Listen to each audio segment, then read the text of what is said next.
Il est en prison depuis 17 mois en Russie. Le chercheur français Laurent Vinatier, arrêté en plein Moscou en juin 2024, est considéré par la justice russe comme un espion.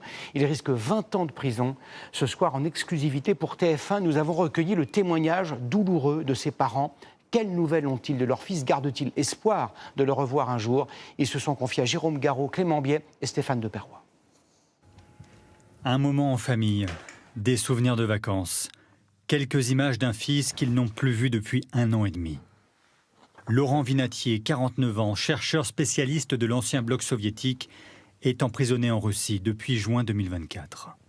Je m'imagine mon fils entre 4 murs, privé de liberté.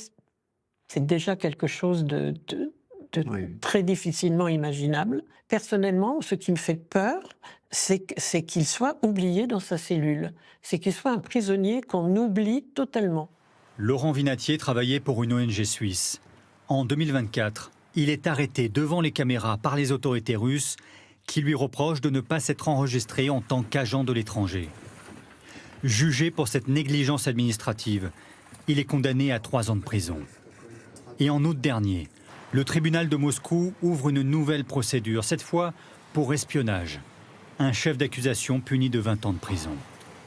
Son procès devrait commencer cette semaine, mais depuis la Russie, les informations filtrent au compte-gouttes et ses parents ne peuvent pas lui rendre visite. S'il y a un procès, il sera peut-être expédié dans une colonie pénitentiaire.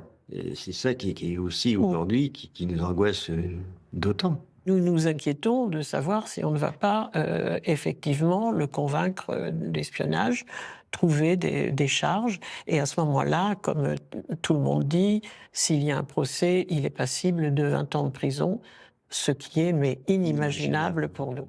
C'est vrai que mais vraiment en faisant un véritable effort intellectuel, je ne peux pas l'imaginer. À mon âge, non. Je ne peux pas. On est complètement dans l'opacité la plus totale. Et c'est ça, c'est angoissant de ne pas savoir. Quels moyens de communication vous avez avec lui aujourd'hui? Alors, aujourd'hui, nous avons essentiellement des correspondances. Tout courrier doit être en russe. Oui. Élu par la censure. Ce que nous regrettons, c'est que Laurent n'a pas la possibilité de téléphoner, notamment à sa femme, et voire à nous-mêmes. Oui. Donc on lui a interdit de téléphoner. Longtemps, ses parents sont restés discrets.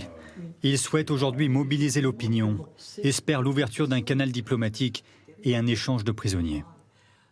Les autorités françaises le connaissent, mais il faut faire plus, sans doute, qu'ils interagissent davantage avec les autorités russes, parce que nous ne pouvons qu'espérer en un échange.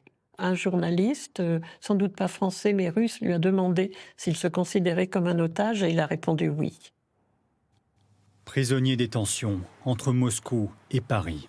À plusieurs reprises depuis l'an dernier, le Quai d'Orsay a réclamé la libération de Laurent Vinatier sans être entendu par la Russie.